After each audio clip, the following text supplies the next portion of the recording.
Welcome back to Sister Circle Live. This Sunday is National Banana Bread Day, and who didn't like banana bread growing up? I know I loved it.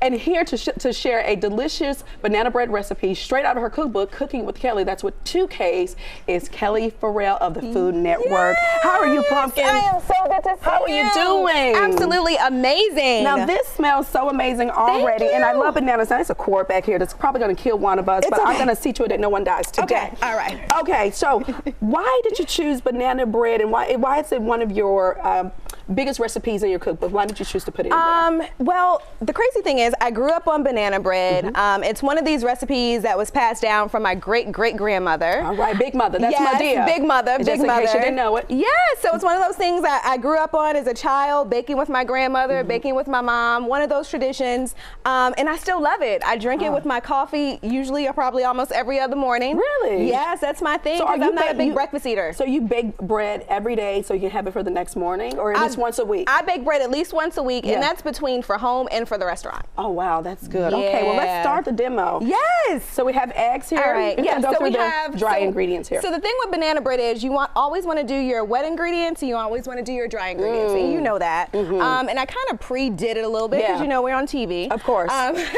So we have our eggs, we have some oil.